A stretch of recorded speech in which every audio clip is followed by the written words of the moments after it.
بسم اللہ الرحمن الرحیم۔ آج انشاءاللہ 19ویں پارے کا خلاصہ آپ سنیں گے۔ اعوذ باللہ من الشیطان الرجیم، بسم اللہ الرحمن الرحیم۔ وَيَوْمَ يَعَضُّ الظَّالِمُ عَلَى يَدَيْهِ، قیامت کے دن ظالم اپنے ہاتھوں کو چبائے گا افسوس کی وجہ سے، اور کہے گا یا لیتنی اتخذت مع الرسول سبیلا، اے کاش میں رسول کا راستہ اپناتا، ہائے میری ہلاکت کہ میں یا ویلتا لیتنی لم اتخذ فلانا خلیلا، اے کاش میں فلاں کو دوست نہ بناتا، اس نے مجھے اصل ذکر سے گمراہ کر دیا جبکہ میرے پاس ذکر آیا تھا، اور شیطان انسان کو رسوا کرنے والا ہے۔ اور رسول کہیں گے اے رب ان قوم اتخذوا هذا القرآن مہجورا، میری اس قوم نے قرآن کو چھوڑ دیا تھا، یعنی یہ استغاثہ فرمائیں گے رسول صلی اللہ علیہ وسلم، اور فرمایا اللہ کے نیک بندے وہ ہیں جو زمین میں ایستگی کے ساتھ چلتے ہیں، جب ان سے جاہل مخاطب ہوں تو بحث نہیں کرتے، سلام کہہ کر بحث ختم کر دیتے ہیں، راتوں کو سجدہ کرتے ہوئے قیام کرتے ہوئے گزارتے ہیں، اور وہ دعائیں کرتے ہیں کہ اے ہمارے رب جہنم کے عذاب سے ہم کو بچا لے، بے شک اس کا عذاب چمٹ جانے والا ہے اور یہ بہت برا ٹھکانہ ہے۔ اور یہ وہ لوگ ہیں کہ جب خرچ کرتے ہیں نہ فضول خرچی کرتے ہیں اور نہ کنجوسی کرتے ہیں، درمیانی راہ اپناتے ہیں، اور اللہ کے ساتھ کسی دوسرے کو شریک نہیں بناتے، پکارتے نہیں ہیں، ناحق کسی جان کو قتل نہیں کرتے جس کو اللہ نے حرام کیا ہو، ولا یزنون، اور زنا کے قریب نہیں جاتے، اور انہیں پتہ ہے کہ جو اس راستے پر چلتا ہے وہ بہت گناہ کماتا ہے۔ اللہ قیامت کے دن ایسے یعنی زنا کرنے والے کے عذاب کو بڑھا چڑھا دے گا، اور اہانت آمیز ہمیشہ عذاب میں رہے گا، اور فرمایا جو توبہ کر لے اور اپنے آپ کو ٹھیک کر لے، نیک عمل کر لے، اللہ ان کی برائیوں کو نیکیوں سے بدل دیتا ہے، اور اللہ بہت مہربان ہے۔ اور یہ اللہ کے بندے وہ لوگ ہیں جو جھوٹی گواہی نہیں دیتے، اور جب بےہودگی لغویات کے پاس سے گزرتے ہیں تو معززانہ گزر جاتے ہیں، اور جب ان کے رب کی آیتوں سے ان کو نصیحت کی جائے تو وہ اندھے اور بہرے ہو کر گر نہیں پڑتے، غور و فکر کرتے ہیں، اور جو دعائیں اپنے رب سے کرتے ہیں ربنا ہب لنا من ازواجنا، اے ہمارے رب ہماری بیویوں سے وذریاتنا، اور ہماری اولاد کو قرۃ اعین، ہماری آنکھوں کی ٹھنڈک بنا دے، وجعلنا للمتقین اماما،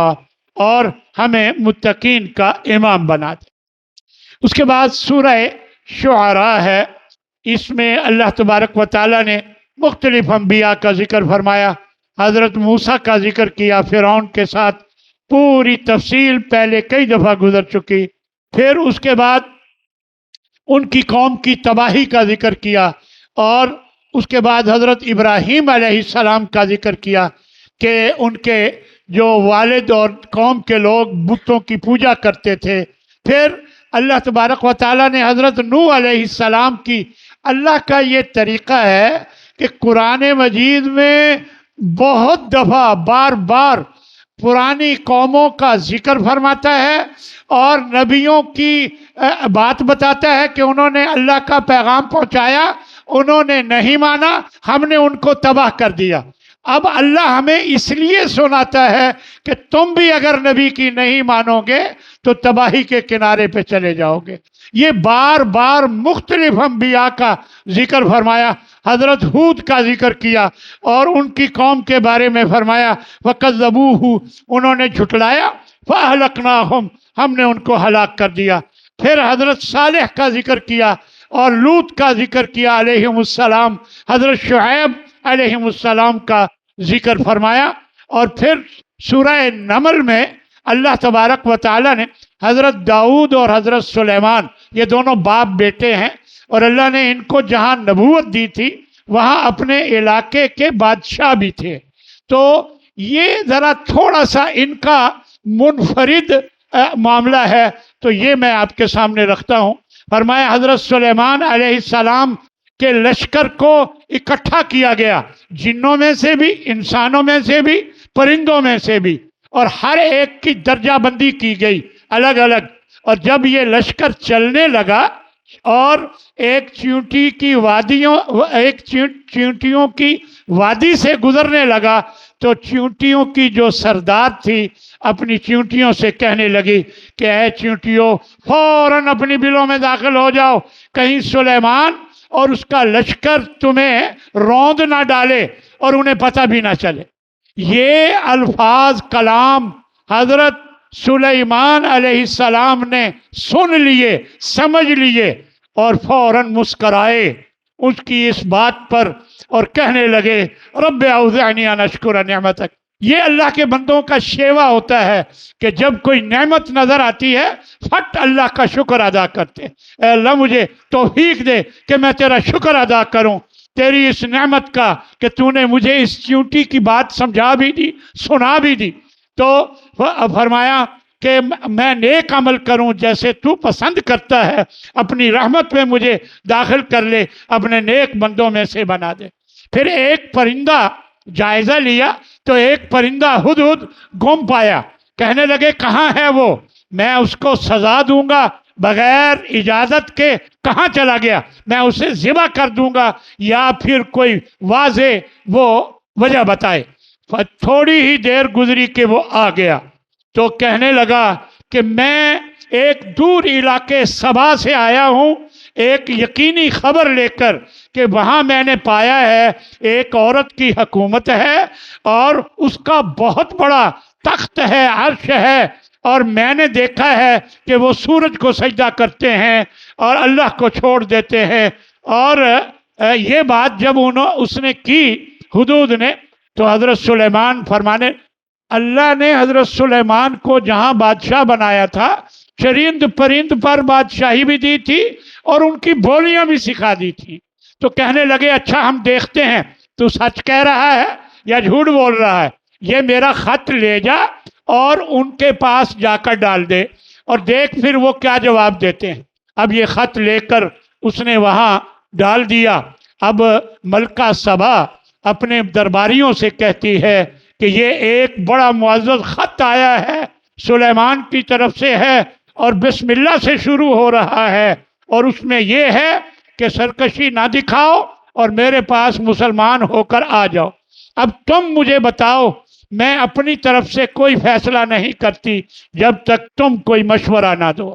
وہ کہنے لگے ہم طاقتور جنگجو لوگ ہیں، ہم لڑائی کر سکتے ہیں، جنگ کر سکتے ہیں، اب تیرا حکم جو ہو اس کے مطابق تو جو چاہے حکم دے ہم کر لیں گے۔ تو وہ کہنے لگی کہ یہ بادشاہ لوگ جب داخل ہوتے ہیں عزت والوں کو بے عزت کر دیتے ہیں، لہذا ان کا یہی طریقہ چلتا آیا ہے، میں خط لکھ کر کچھ ہدیے بھیج کر دیکھتی ہوں کہ وہ کیا جواب دیتے ہیں۔ ہدیے لے کر حضرت سلیمان علیہ السلام کے پاس اس کے قاصد آ گئے تو حضرت سلیمان فرمانے لگے کہ اچھا تم مجھے اپنے مال کا لالچ دیتے ہو، اللہ نے جو مجھے دے رکھا ہے وہ کہیں زیادہ ہے، لے جاؤ اپنے اس ہدیے کو یعنی اور جا کر بتا دو کہ ہم لشکر لے کر آئیں گے اور تمہیں لَنُخْرِجَنَّهُمْ، ہم انہیں یہاں سے ذلیل کر کے نکال دیں گے۔ اور اب یا پھر اپنے درباریوں سے کہنے لگے حضرت سلیمان کہ مجھے بتاؤ کہ تم میں سے کون ہے جو اس ملکہ سبا کا جو عرش ہے میرے پاس لے آئے۔ ایک بہت بڑا جن تھا، وہ کہنے لگا آپ کو اس مجلس سے اٹھنے سے پہلے ہی میں لا کر یہاں تخت لے آؤں گا، تو اور پھر میں اس پر طاقتور بھی ہوں اور امین بھی ہوں کہ اس میں سے کچھ میں کوئی ہیرا جواہرات نہیں نکالوں گا۔ اور پھر وہ ایک اور جس کے پاس کتاب کا علم تھا کہنے لگا کہ میں آپ کے پاس آنکھ جھپکتے لے کر آ جاؤں گا، اور کیا دیکھا کہ آیا پڑا ہے، یعنی وہ عرش اسی وقت وہاں موجود تھا۔ تو یہ جس کے پاس علم تھا اس کی کوئی تفصیلات نہیں آئی، لگتا ہے کہ وہ بھی جن ہی میں سے تھا، لیکن بصورت تو فوراً پھر کہنے لگے ھذا من فضل ربی، یہ میرے رب کا فضل ہے، مجھے آزما رہا ہے اشکر ام اکفر، کہ میں شکر کرتا ہوں یا ناشکری کرتا ہوں، اور جو شکر کرتا ہے تو وہ اپنے لیے کرتا ہے، اور جو ناشکری کرتا ہے تو میرے رب کو اس کی کوئی پرواہ نہیں۔ اور پھر کہنے لگے اس عرش کو یہ تھوڑا سا تبدیلی کر دو، ادھر کے ہیرے ادھر، ادھر کے ادھر، تھوڑا سا بدل دو، تو چنانچہ انہوں نے بدل دیا، اور پھر وہ ملکہ سبا آ گئیں۔ جب وہ آئی تو کہنے لگے اَہَکَذَا عَرْشُکِ، کیا تیرا عرش بھی اسی طرح کا ہے؟ تو وہ کہنے لگی کَأَنَّهُ ہوا، لگتا ہے یہ تو وہی ہے۔ تو کہنے لگی کہ ہمیں بتا دیا گیا تھا کہ آپ کے بارے میں یہ سب کچھ پتہ چل گیا، ہم مسلمان ہو کر تیرے پاس آئے ہیں۔ اور پھر کہنے لگی رب انی ظلمت نفسی، اے میرے رب میں نے اپنے آپ پر ظلم کیا۔ ملکہ سبا کہہ رہی میں نے اپنے آپ پر ظلم کیا، وَأَسْلَمْتُ مَعَ سُلَيْمَانَ لِلَّهِ رَبِّ الْعَالَمِينَ، میں سلیمان کے ساتھ یعنی اسلام لے آئی، فرما بردار ہو گئی، اور جو کہ اس اللہ کے لیے جو کہ رب العالمین ہے۔ یہ اللہ تبارک و تعالیٰ نے ارشاد فرمایا۔ پھر حضرت صالح کا دوبارہ ذکر کیا، ان کی قوم کی تباہی کا، پھر حضرت لوط علیہ السلام کا۔ انشاءاللہ پھر اگلے 20ویں پارے میں بھی اسی طرح کی صورتحال ہے کہ مختلف انبیاء کا ذکر ہے۔ اللہ ہمیں عمل کی توفیق عطا فرمائے۔ وآخر دعوانا ان الحمد للہ رب العالمین۔